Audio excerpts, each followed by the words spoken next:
over to you. If you would like to please go ahead and introduce yourselves and tell us what you're going to talk about, and then do it, and then we'll race on with questions and answers afterwards. But lovely to see you. Thank you. No problem at all. Thank you very much. I'm just going to try and share my screen. Forgive me, because I'm not particularly skilled with Zoom anymore. I'm a little bit out of practice with this one. Give me just one moment. We'll make sure we can all see the right screen. Can you see the full screen, or can you see the screen with my notes, just to check? We're seeing the screen with your notes at the moment. No, one second. Well, we're starting with the next slide, so you probably need to be in slideshow mode. Spoilers, I think. Let's try this one. There we go. How's that? Is that better? Still waiting for it to come up. Yeah. There we go. Brilliant. Fantastic. Now let me just minimize this and we'll get going. So thank you very much for inviting us to talk to you today. My name's Gabriella. I'm a policy advisor at Defra on Biodiversity Net Gain. Today I'll be talking to you about what Biodiversity Net Gain is, the process for developers, and opportunities for town and parish councils to get involved with BNG. So if you could hold off on questions until the Q&A session afterwards, we'll be happy to answer them then.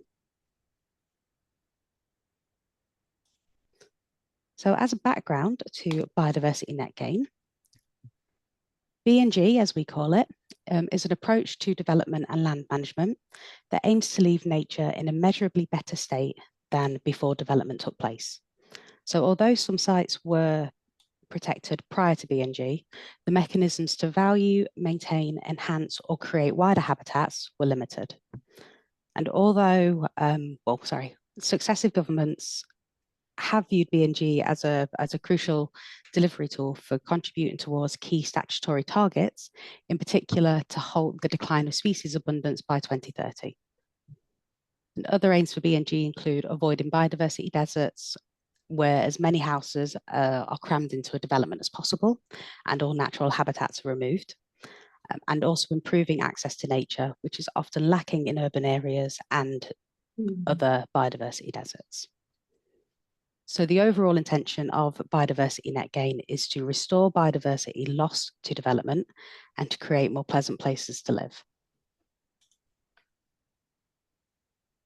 So more broadly, Biodiversity Net Gain mitigates against climate risks by encouraging development on less ecologically valuable land, such as brownfield sites where it's cheaper to do BNG. It also combats the heat island effects and contributes towards urban greening. So pictured is a very extreme example of this, where a wildfire broke out in London in 2022 after a compost bin spontaneously combusted. And lastly, BNG encourages the uptake of nature-based solutions to reduce flooding in the form of sustainable urban drainage systems. So this would include things like ponds, basins, and changes to river structures that lower the risk of flash flooding and its impacts on communities. So you may be thinking that that's great, but what exactly is BNG, or how does it work? So simply put, BNG is a new planning condition designed to be embedded within the current planning system. It became mandatory for major developers in February this year and for small sites from early April. Fundamentally, BNG requires developers to replace habitats destroyed through development and add an additional 10% of habitat on top. So this could be viewed as 110% replacement, or more easily put, 10% net gain. Developers can do this by creating more of a habitat or by, creating more of a habitat or by delivering habitat of a higher quality over the same area. And importantly, developers are encouraged to avoid causing the biodiversity impacts in the first place, and then they need to compensate for those impacts that they can't avoid. So how can developers achieve BNG? So they have to follow the biodiversity hierarchy, which, as I've mentioned, first starts with avoiding impacts where possible. Following that, if that's not possible, then they can deliver through a combination of one or more of the following ways. They can deliver gains on site, on the development site itself, by enhancing the habitat already there. for example, through diverse planting, increasing tree cover, peat restoration, or even by digging ponds and adding green roofs. They can also deliver gains offsite on other land owned by them or through the private offsite market, where they buy B&G units from unit providers who've set up their land as gain sites. Importantly, the offsite market is a national market, but developers are encouraged to keep the gains as close to the building site as possible. And as a last resort, they may also buy statutory credits, which are sold by the government and will be reinvested in habitat enhancements.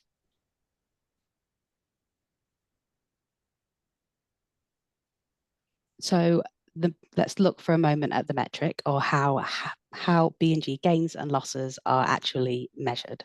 How does it all work? So everything in B&G is based on a spreadsheet called the statutory biodiversity metric. This spreadsheet uses information on the size, condition, and type of habitat present to let developers calculate the biodiversity value of a site. It also lets them calculate the expected losses as a result of the development and tells them how many units they'll need to meet their 10% net gain. So metrics tend to be completed by an ecologist. However, there's also a simpler small sites metric for use on small sites not affecting priority habitats, which can be completed by a competent person. And not all developments have to do biodiversity net gain. There are some exemptions. The first one is the de minimis exemption. So broadly speaking, these are those developments that affect a habitat below 25 square meters or 5 meters for linear habitats like hedgerows. For example, a development that only affects a large tarmac car park wouldn't have to deliver B&G because it's the habitats that are important here. Householder applications such as extensions or self-builds are also exempt, and biodiversity gain sites themselves also don't have to do B&G. I think we'd end up in a bit of a circular situation if they did. So let's say a developer wants to build something in your town or parish. What process would they need to follow? So firstly, they'd look over those exemptions I just spoke about. If the development isn't exempt, it's within scope for B&G. They'd get an ecologist or a suitably qualified person to survey the site, and they'd use the metric to calculate the baseline biodiversity value of the site. They'd then develop a strategy for the 10% net gain, adhering to the B&G hierarchy where they avoid, and then they deliver on-site, off-site statutory credits in that order. They would then submit mandatory B&G information alongside their planning application. And once that planning application is approved, they would submit a biodiversity gain plan, which is a separate document which describes the steps they'll take to reach their net gain. So the development can commence following approval of the gain plan, and significant on-site gains need to be secured for 30 years at a minimum. Once secured, land managers and developers will need to register and allocate those biodiversity gains via a public register. So let's discuss the role of town and parish councils in B&G. Now, importantly, there are no statutory consultees on B&G, so town and parish council involvement in the gain plans themselves may be on an LPA by LPA basis. However, town and parish councils can be consulted and comment on applications involving B&G through the usual routes, but it's worth flagging that this will be before the game plan is approved. Whilst developers are encouraged to keep gains close to the development site and within the LPA area where possible, there's still scope for gains to be made outside individual towns and parishes. Although, understandably, town and parish councils would like to keep biodiversity within their local areas. So one way that local councils, town and parish councils could do this is by identifying those local gain sites, that is the sites used to deliver B&G, or potential local gain sites, I should say. So these sites might be on land owned either by the local planning authority or by the town and parish council itself. They could be local nature reserves or even forgotten corners of parks. The sites might currently be in poor condition, but if converted to a gain site, the resulting investment from the open market could cover both its restoration and maintenance. And the most direct way for town and parish councils to do this, to get involved with local nature recovery strategies, the most direct route for town and parish councils to do this is by contributing to the development of local nature recovery strategies. These are currently in development across England. So there's two routes for doing this. Some responsible authorities have created specific engagement groups that town and parish councils can feed into, or they could be trying to engage with you through existing networks. All local nature recovery strategies also need to go to consultation, so that provides a great opportunity to feed in views if there's no specific engagement group already set up. And alternatively, if you wouldn't like to identify potential gain sites for whatever reason, you can also contribute to those LNRSs, the local nature recovery strategies, by telling your responsible authority what outcomes for nature you'd like to see prioritised in your local, in your LNRS. And lastly, parish councils can also develop a neighbourhood plan, which needs to build upon your local authority's local plan. Importantly, your neighbourhood plan can't promote less development than a local plan. And to integrate this with BNG, you'd need to follow the approach set out in paragraph 6 of Biodiversity Net Gain's planning practice guidance. And we'll provide a link to this at the end.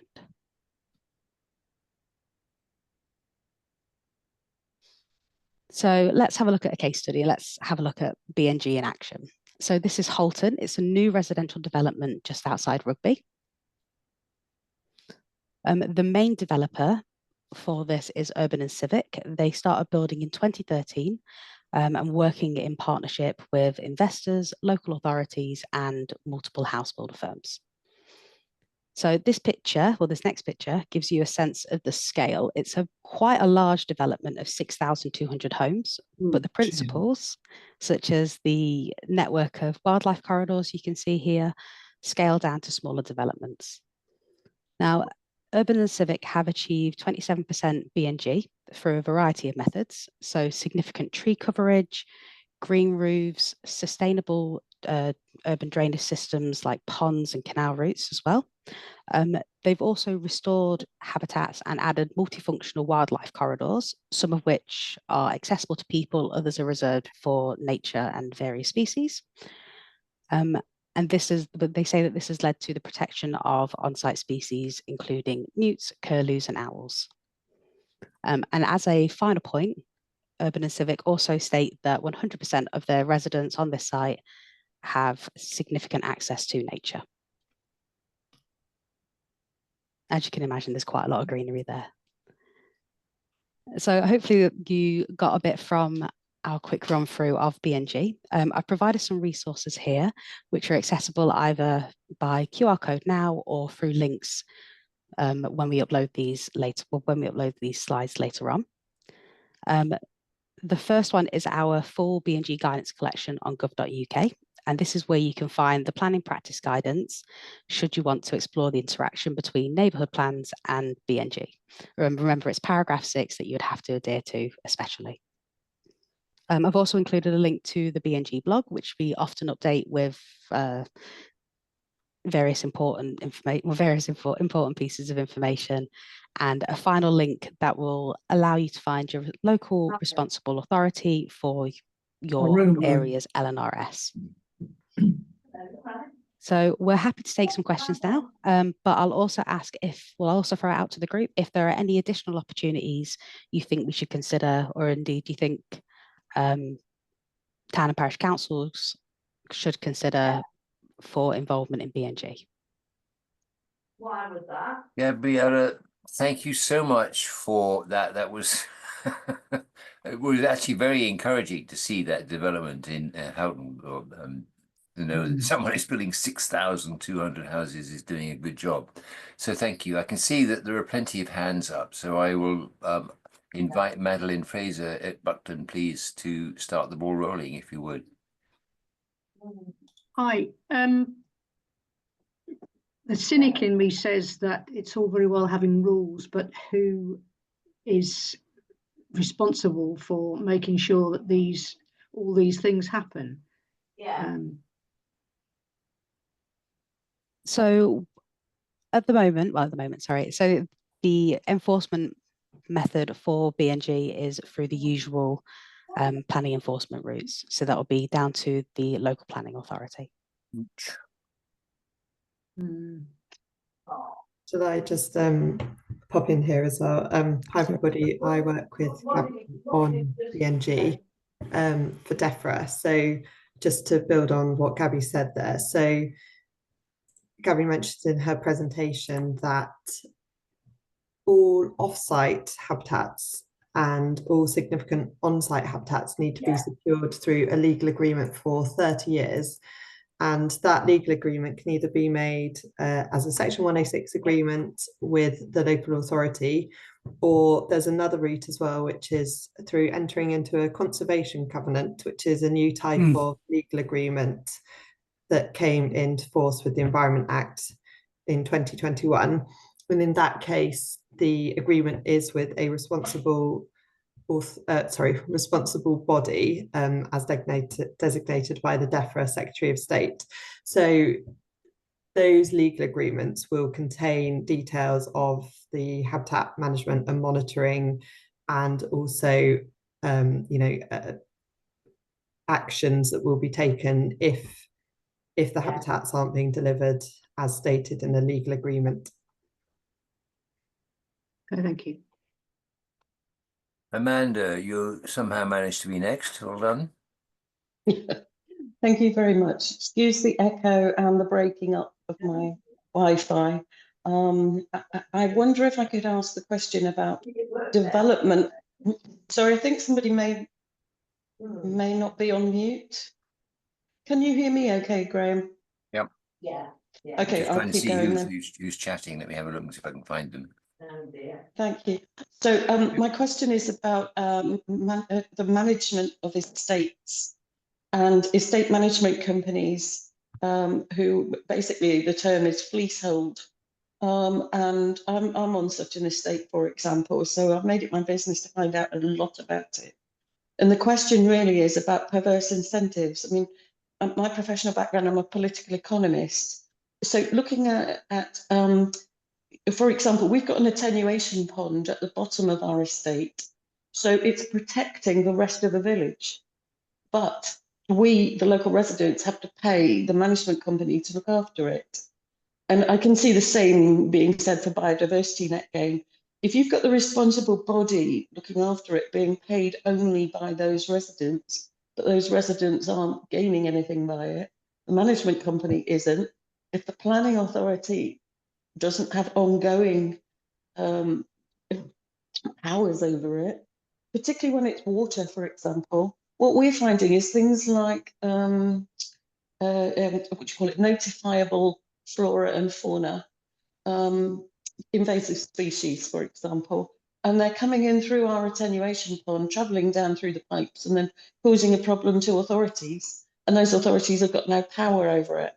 So I just would like to tie it in with the Freehold and Leasehold Reform Act and wonder whether there's any potential for having a look at this kind of complexity in the round.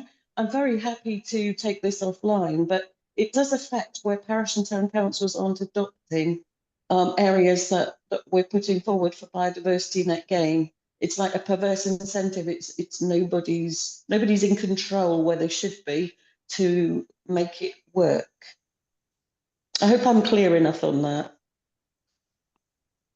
Thanks, Amanda. I think I understand what you're getting at. And I think that's probably a question that's too complex, unfortunately, for us to answer. And I think is probably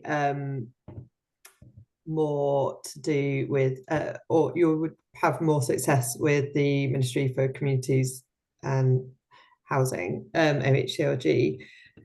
I think what I would say is that management companies are a key part of, you know, successful delivery of BNG, and we're seeing quite sort of encouraging signs of the larger scale developers on, you know, bigger phase developments involving management companies at the much earlier in the development process than has happened previously. So the design at the design stage, so that they have input into, or, you know, are aware of what the longer term management responsibilities will be, which hopefully should help smooth out some of the problems. But yeah, I think that's probably a bigger question than BNG can solve, unfortunately. Can I check just whether Defra is talking to the other department about this? Because it seems to me like two acts, both of which could do a great deal of good, but there is so much more that could be done by the two working together. I'm very happy to take it offline, as I say, but I would like that to be looked at collectively. Yeah, I think maybe we can follow up separately ourselves, and then we can speak to our colleagues in MHCLG about it. Thank you. Julie in Evesham, please. Yes. Am I allowed to ask more than one question to start with? Anyway, I'll start and see if where we go with it. You mentioned de minimis, 25 meters. Well, within that, I may be misunderstanding this, but within that 25 meters, you might have a pond, an important pond or something like that. So can you explain a little bit more about that? So if it was, as you say, an important pond, that would be considered a priority habitat, in which case de minimis would not apply. Right. So it's looked on an individual case basis then, basically, is what you're saying. Yes. So with de minimis, it's if it was on a brownfield site or on a sealed surface site where it was mostly taking place on that sealed surface, the development, but was also affecting, say, what we call modified grassland, so a monoculture, a football field or something. If it was affecting a small amount of that, then that would be the 25 square meters of habitat that would be considered for BNG. Thank you. And another thing was that you were looking at the rugby site, but you said it was started in 2013, which is pre BNG. So how did that work? Was that just them being really good, or? It's often it's something that we come across quite a lot. So a lot of developers are engaging, well, before BNG became mandatory, we're engaging either in voluntary BNG as a company-wide policy. There was also quite a few early adopters of the policy as well. So I believe London being, well, areas of London being the largest example, they integrated locally mandatory BNG before it became a statutory requirement. So we are finding some developers have been delivering BNG for quite a while already. Right. And finally, I'm a bit concerned about partiality. If developers can get an ecologist to do the assessment, and I've come across this in a local case where Worcestershire Wildlife Trust actually questioned the results of the ecological assessment. Is it not in the ecologist's interest, because they're going to be, that's their employment, is working for developers, to benefit the developers and perhaps play down the level of the asset? Aemelia, would you like to answer this one? I think that's actually probably, that risk is probably reduced via BNG, because the point of BNG is that everybody has to use the same statutory biodiversity metric to measure the existing biodiversity on the site before the development. So that, standardizes the approach. Of course, the ecologist or, the professional who's completing the metric needs to complete the site survey and and report the habitats that they find there. And I guess there's always the human interaction at that point. But I think local authorities also have their ecologists, and we would expect that, in many cases, the metrics and the other supporting information, which is uploaded as part of the planning application at the very beginning of the process, would be scrutinised by the local authority ecologists, and they might, if they think there's a sort of disparity between what they think through existing mapping, etc., is on site and what the metric is reporting, then they can request further information. But I think BNG probably is something that's helpful in reducing the opportunity for that. And I guess the other thing just to mention is that demand for good ecologists and ecology skills is increasing. So I think there's a lot of work out there for ecologists. So I would think that most ecologists, I don't know, would be I would hope that most ecologists would sort of be impartial and truly report using the metric. So we are quite reliant on the LPA's ecologists making sure that this is accurate. Yeah, I think, in some cases that the habitats will be more clear-cut than others, and probably LPA ecologists will be sort of prioritising the cases where they are, higher value or more diverse range of habitats on site. And in some cases where it's clear that, it's a very low value brownfield or, low amenity grassland type site, would expect that ecologists would spend less time looking at those types of applications. Right, thank you. But just also to say that we have provided funding to local planning authorities prior to the rollout of BNG, and subject to the outcome of the spending review, that funding will continue, and that that funding can be used by local planning authorities to employ ecologists. So funding is there to enable them to sort of boost their skills on that side. Thanks. Thank you. Just before we move on to you, John, let me say that Claire, you've got a couple of questions in the chat. I'm going to slot you in after Stuart and before Lisa, because that's where I think you raised your hand. And then Madeline Fraser, you're going to come after Andrew, please. So John, it's all yours, please. Okay. I wanted to ask, does BNG relate to an existing agricultural industrial unit, a feedstock mill, in this case for poultry units, which remorselessly expands its production so it has doubled its output to the intensive poultry units in the Wye Valley catchment area to some 250,000 tonnes a year by just increasing its throughput? It now runs 60 HGV 44 tonners into the Forest of Dean, into a pristine area, which has a BAT SSI yards from the perimeter of this unit and also yards from rare temperate rainforest. Well, apologies, John, it's always difficult to give an answer to a specific case. But what I would say is that BNG is about measuring the impact on habitats directly. So any planning permission granted since BNG came into force will be subject to the biodiversity gain condition unless it falls under one of the exemptions.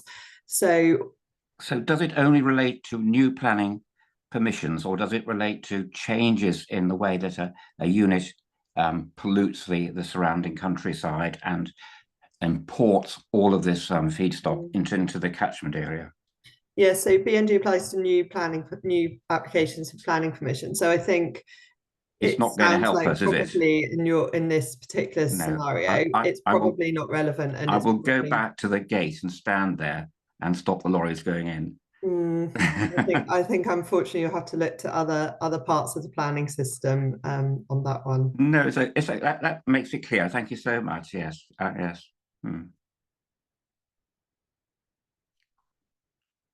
Moving on to Mervyn, please. Thank you very much, Graham. I have issues with the whole idea of my camera, you can see me with BNG, because I don't think the legislation has enough teeth. And what worries me now is there are considerable changes coming down the line in the planning system and the drive to build more houses. And I don't think that developers are very interested in BNG. This is something that's been thrust upon them. And you've got this argument, oh, we can't produce the net gain on site. You can if you don't build as many houses, but developers are very profit driven. So there's no real push from the legislation to do this. I'm not a big fan of off-site BNG unless it's in the local area. I see no point in destroying habitat in Lincolnshire and planting trees in the Grampians. That makes no sense to me whatsoever, because you're destroying a habitat and you'll never get it back. And for these developers that say they can't do it locally anyway and they'll buy credits from the government, well, that's a cop-out like carbon credits are. You're not solving the problem, you're pushing it somewhere else. So I don't think that the idea of BNG is very good. And here in central Lincolnshire and North Kesteven, we're very good at this. We build homes, not houses. That's the mantra here. So you're trying to build the environment. So I don't think that there's enough teeth in the Act. And I'm just wondering how you're now going to work with the planning inspector on this, because you know, we've had this, we've been told there have to be more houses built, and it's not green belt that's taken out, it's grey belt. They're making all the excuses to build on really good quality areas where there's lots of wildlife. How are you going to stop this? What are you doing at the moment in talking to the planning aspect of government? How are you going to tie these in now with Defra? What's going on behind the scenes? There's a lot of questions in there, Irvin, so I'll do my best. So I'd say firstly, on your point about the legislation, I mean, I think that is actually a key point, that BNG is a statutory requirement, and you know, in law, and developers have to deliver the 10% BNG. And the way BNG works is that it's a pre-commencement condition. So once you've got your planning permission, you then need to, and of course, when you're going through the planning process, you know, the usual discussions will happen with the local authority about, you know, landscaping and alignment with all the other environmental regulations. And then once the planning permission has been granted, the developer then needs to submit their biodiversity gain plan to the local planning authority, and this will set out in detail exactly how the developer is going to meet their 10% net gain requirement. So this includes, you know, considerable detail on how they're following the biodiversity gain hierarchy, which is on-site, off-site credits, and that hierarchy is also set in law. So there's no flexibility in that.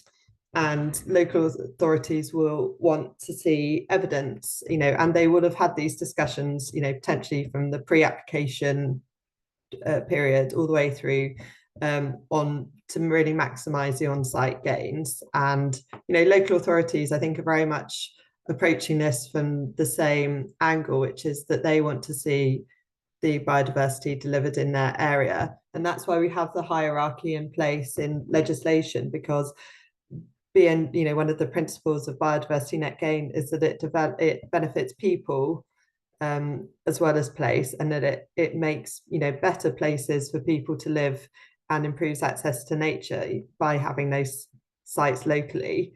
And then if developers can't do things on site, or they can't achieve the whole 10% on site, they can then look to the offsite market. And the way that the offsite market works is that it is a national market, but that gains that are delivered either in the local authority area or the national character area, which is the local authorities immediately neighbouring, are worth more to that development than gains which are further away. So that incentivizes developers to look to the local market first, because they will have to purchase less units.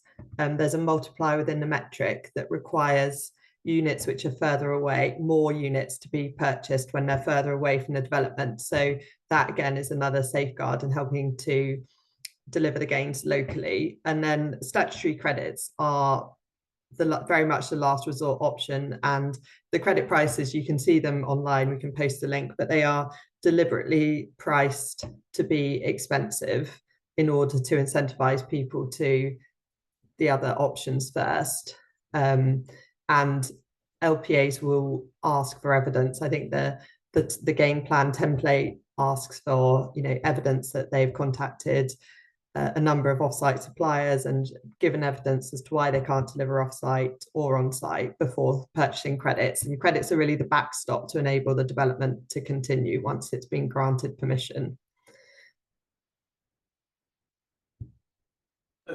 Thank you for the answer. I'm not entirely convinced, and I'll lay a wager now that we could have this conversation in 5 years' time, and all the development that's coming through, none of them will be like the development, or say none of them, quite a large amount of them will not be like the development in Rugby. Developers are not really interested in BNG, they're interested in profit, and I don't think the legislation has enough teeth to control that. But that's my opinion. And as you say, a lot of it does come down to the local planning authority. Here in North Kesteven, we're very, very environmentally focused. So locally, I don't think it will be a huge problem. But I do worry about the planning reforms that are coming through. And I think as a generalization, we need to look at how we actually build houses and utilize the land to maximum effect. I'll shut up now, but thank you very much for your explanation. I found it all very useful, although sometimes a little bit frustrating. Thanks, Mervyn. Stuart, your turn, please. Hi, thank you. And I'd like to thank Gabriella and Aemelia for a very interesting presentation. I'm a bit concerned about the baseline. Developers seem to purchase a plot of land, then clear it, then let it lie sort of fallow for some time, then apply for planning permission. And by the time they've applied for the planning permission, that site is a virtual desert. My other concern is the LPA being responsible for monitoring the BNG for 30 years, especially if it's a remote site. Our LPA can barely manage to do what it's supposed to do at the moment. And is there any money coming with the obligation?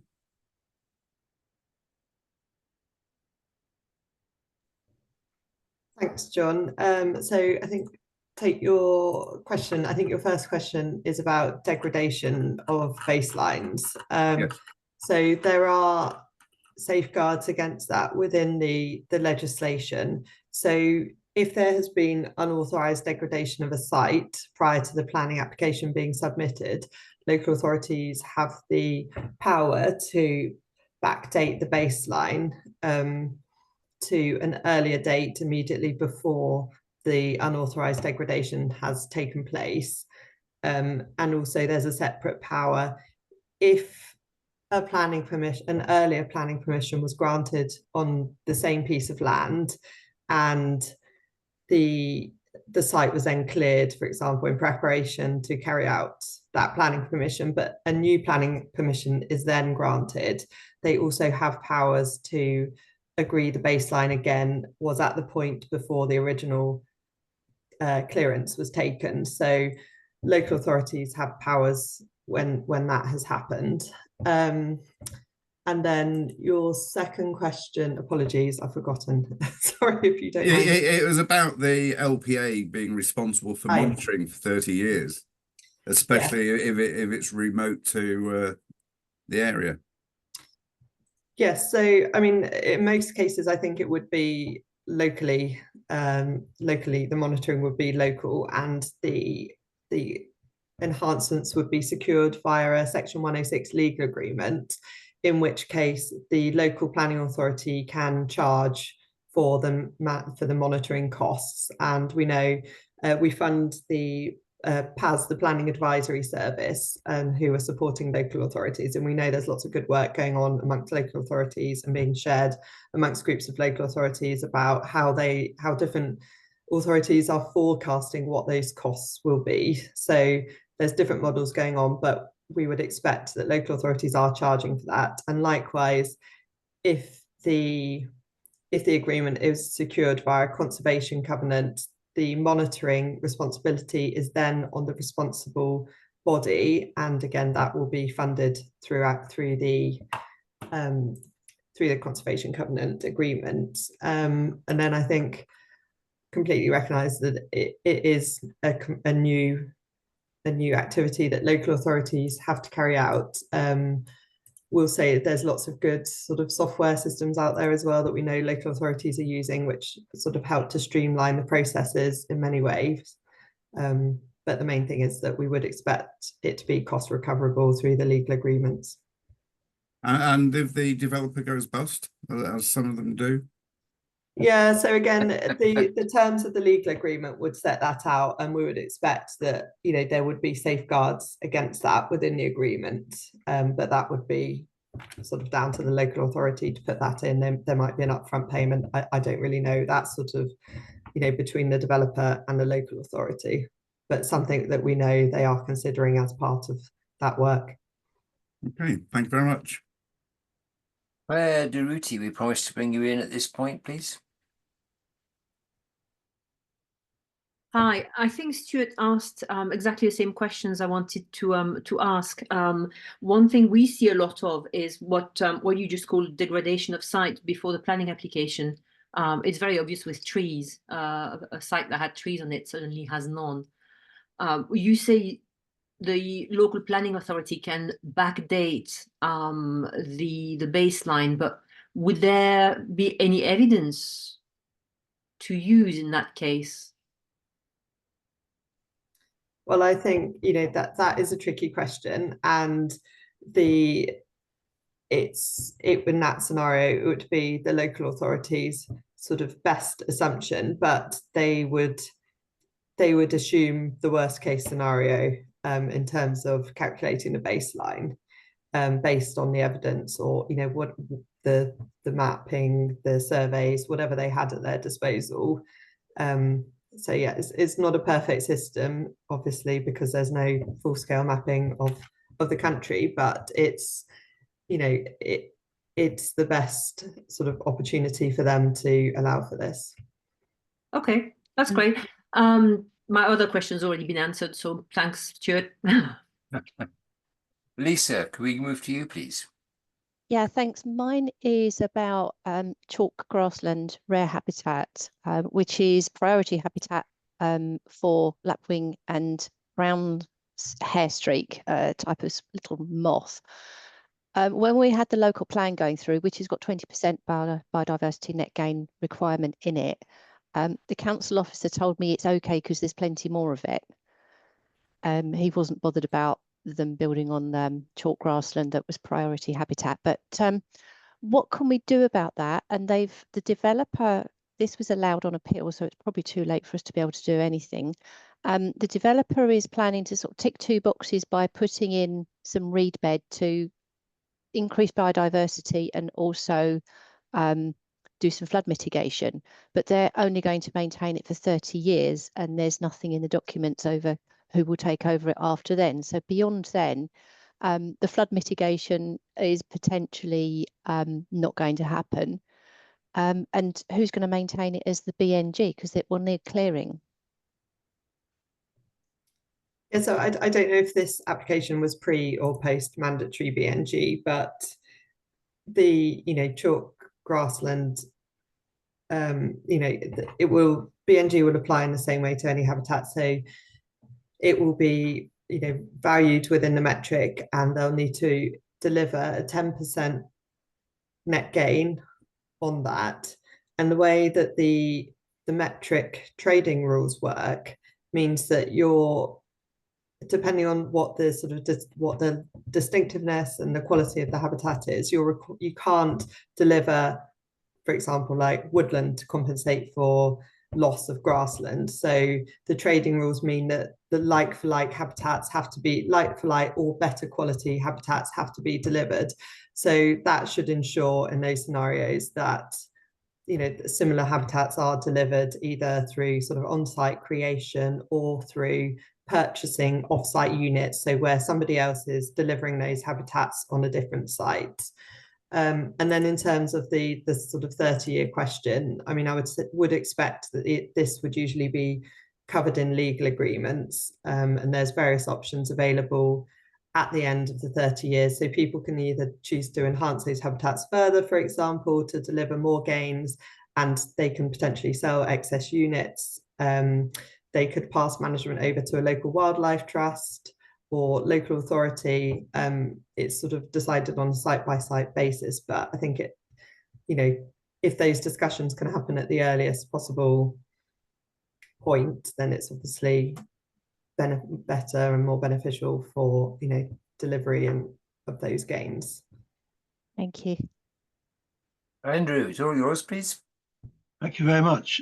Many thanks again to Gabriella and Aemelia for coming along today and answering these questions. And I can assure them that a lot of people who haven't been able to be here today will be looking at the recording of this presentation as time goes forward, because these recordings are kept and made available to people. And I know there's a lot of people, there's a lot of interest in this topic. A lot of people will be looking at this subsequently. Part of my time is spent being an environmental and sustainability advisor, which is a bit of a mouthful, but I didn't coin the phrase, to Society of Local Council Clerks. So I'm busy advising on lots of parishes about this topic. What I've been saying to them, and clearly there's a benefit in advance of parishes and towns having an idea of the biodiversity that's existing in their area. So, having been a parish clerk for 8 years myself, we don't have necessary time to go out and sort these things ourselves. So let's get involved with our local community, I've been saying. There may be people who are experts in different habitats and wildlife in our parish area that we haven't met yet. Maybe they come along and make points about certain planning applications. Let's latch onto those people and get them engaged to help us look at these applications in advance. It's another way of put a couple of links into the chat. Another way of engaging local people is having what's called a bio blitz. Local people can get together and pick a particular area, and you know, being given some advice and really look at what wildlife is there, what habitats are there, and that information then can be stored and be made available. There's also something I came across. There are some biodiversity habitats that have been done in the past anyway, and there are there are record centres that keeps this information. So I'll put that link in the chat as well. It may be that if for our parish or town, there actually may be some information already available on this that we're not aware of, that we could potentially get hold of quite quickly. So all those things are sort of worthwhile happening. And in terms of keeping stuff on site within the parish or town, I'm very much in favour of that, of course. Yes, we can put things through to our to the nature recovery strategy, but I think also let's let our local planning authorities know as well, so that even in advance of these nature recovery strategies being published, that the information is available. I mean, I'd say this to parishes anyway: if there's anything you want out of the planning gain, get your ideas in quickly to the planning authority anyway. So there's some suggestions I've been sharing with people as to how they might respond to this. Yes, it's something new. Yes, parish clerks and councillors can be very, very tied up with various things, but let's engage our residents in helping to work with this. So that wasn't really a question, Aemelia and Gabriella, but it was something that you've heard me say before. Okay, thanks. I'll put these in the chat now. Good, thank you. We're nearing the top of the hour, so let me just check if anybody else wishes to ask a question. There are no hands raised, but some people are having issues with hand raising. So now's the time to wave, shout, or scream if you'd like to ask another question. And someone raised that. Colin, I thought, was raising his hand. Yes, Colin, would you like to have a go? Yes, just a quick question with regard to the slide set. I noticed there was reference to 10% biodiversity net gain. My understanding is within the statute that is actually a minimum of 10%. Are there circumstances where a higher level of biodiversity net gain is reasonable through, for example, a neighbourhood plan?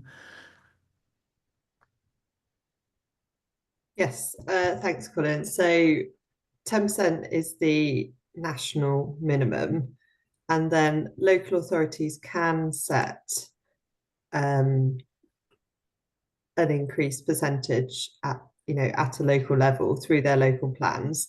There's some quite strict guidance on how this can be approached in the planning practice guidance, which Gabby referenced in her presentation. But local authorities essentially need to consider sort of viability and sort of local need. So there are already a number, I think somebody mentioned on the call actually that they had a 20% local requirement. So there are authorities who already have that, and also I think who are consulting on changing it through their local plan, but 10% is the statutory minimum. And of course, developers can choose to deliver above that if they wish. Okay, thank you. And Madeline, you've reminded me that you were going to ask a question, and now you found the hand. So congratulations. Please do go ahead. I was just, I didn't put my hand up again because I'd already had a chance to ask a question. But no, surveys are fine. But what I wondered was whether there was anything in the metric which requires surveys to be done at several times during the year, because whilst you may find particular plants at particular times of year, you won't find them all the time. You won't find many species at particular times. And as a slight addition, sorry, 2 questions. My other concern is with the maintenance over 30 years is, are sites to be maintained as they were? Are they expected to gain in biodiversity? Or will some of them be left to natural succession? Because if they're left to natural succession, you will lose biodiversity in many cases. So I'm sorry, that's quite a complex question. But no, that's okay. So in terms of surveys, these will need to be completed, at the time that is, relevant for the type of habitat that you're looking at. And Gabby, if you've got anything, please do jump in. Gabby's an ecologist, I'm a civil servant. So, and local authorities will be wise to that and will expect that. And then in terms of ongoing surveys, again, it will be set. So alongside your game plan, you are encouraged to submit something called a habitat management and monitoring plan. So you can either use the template which is produced by Natural England, or you can use your own template if you prefer, but that will set out quite rigorously how the habitats are to be maintained and monitored and reporting on those habitats. So it might set out like particular types of seed mixes to be used, mowing or cropping schedules, maintenance works that will be carried out. So there's quite a bit of sort of assurance for the local authority that is what will be adhered to, and that those steps are necessary in order to get to the target habitat. So the metric takes account of the sort of quality and the type of the habitat that you are expecting to manage and to deliver over the 30 years. So the expectation is that by the time you get to the end of the 30 years, the habitats that you've set out in your post-development plan and measured through the statutory metric will be delivered, and the monitoring and reporting that is carried out throughout that 30 years then will identify if there are reasons, or if the management hasn't been carried out, or if there are reasons that the habitat has been managed but there's reasons why it's not being delivered, then that those monitoring points are there to sort of surface that and allow the local authority to take action. And just to add to the point on surveys for Biodiversity Net Gain, the BNG surveys should be carried out during the peak botanical season, most appropriate to the habitats expected to be found on site. That's in the technical, that's information included in the technical guide put out by SIEM that we've helped them develop. Good, thank you. My own turn for a question, please. Clearly, there are several people on the call who have been either concerned there aren't enough teeth in the Act, or that the planning authorities are not going to have the time to go and monitor and check up on people. Could I just ask, I know it's a very new rule, so possibly time hasn't gone by, enough time hasn't gone by yet, but are you familiar with anybody who has been taken up on challenged that they've not fulfilled their obligations under the Act? So that's a good question, Graham, but we are much too early, I think, in the sort of BNG cycle to have got to that point yet. So because of the time, and you'll all be fully aware of this, you know, because of the time it takes planning applications to work through the system, you know, we're seeing now, you know, the first planning applications granted with the condition attached, and then we're starting to see now the first biodiversity gain plans being approved. And so we will therefore now start to see the development commencing, and then the monitoring, you know, will start following that. So I think it is a little while before we'll see that kicking in. I was sure that was going to be the case, but was just hoping that there would be some classic example that you'd been successful. Andrew, another go. Just a quickie, because question that hasn't been asked. I believe, and perhaps Gabby, you could confirm that if there are all these sort of statutory credits, you know, off-site net gains, I believe that government is keeping a database of those. So say, for example, a major developer that's doing houses all over the country can't use the same place time and time again to meet its BNG obligations. Have I got that right? Yes, that's correct. So there's a register, and maybe Gabby, you can pop the link in. So the register is for off-site gains. So when a developer is, when an off-site gain provider is delivering habitats, which they're then aiming to sell units to other developers, that gain site has to be registered on the Natural England Register. And as units from that site get allocated to development, the allocations are also recorded on the register. So it's a publicly available register, and that, you know, that is to prevent gain site providers selling the same units to multiple developers. Thank you very much. I very deliberately held my tongue from naming any particular major house developer, but as somebody else has already mentioned, the way the new Labour government is operating, we're all likely as town and parish councils to receive many more applications for housing development in the very near future. So there we go. Thanks very much for that. Great. Let me say then to Gabriella and Aemelia, thank you very much indeed for your time. Thank you so much for the presentation. Just out of your interest, this is by far the most popular meeting that we've held this year. So congratulations. And it's clear that a number of people are going to be coming in afterwards. For everybody on the line, let me just assure you that all of the slides in the presentation, all of the video, and all of the questions in chat will be available on the wiki at some point when my wife allows me to do so. So if there are no more pressing questions, then may I just say thank you all so much for showing up. Thank you very much to our presenters. Thank you to Defra for actually having a human face. That's wonderful. And we look forward to seeing everybody again. Normally, I make a mistake of saying next week, do come along and listen to such and such, but I completely forgotten to plan what's coming next week. So I'll have to let you all know in the follow-up email. But again, thank you for your time. Enjoy the rest of your week. And I look forward to seeing some of you on Friday for the first time in the flesh. Yay. Take care. Thank you. Bye-bye all. Bye-bye. Bye. Bye. Thank you.